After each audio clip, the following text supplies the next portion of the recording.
how to add another account in Telegram or how to switch account in Telegram on iPhone. Hello everybody, welcome back to my channel How to Apps. This is me Vipen Bastet, and today I'll guide you on how you can add another account in Telegram Messenger on iPhone.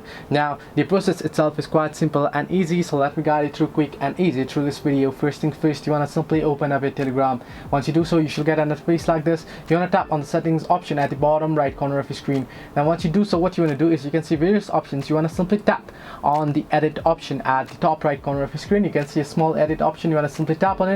Now here you can see various options, and there you can see logout option at the bottom, and above it you can see add another account option. Simply tap on add another account here and you'll be able to add another account. You can choose your country by tapping on the country here, and you'll be able to choose other country, or you can search it, and then you want to simply enter in your phone number and simply tap on continue, and it'll send you confirmation code. Once you confirm it, you'll be able to log in. So this way you can add another account on Telegram application on iPhone. Hope this helped you. Do like and subscribe, and do not forget to leave a comment down below if you have any further issues.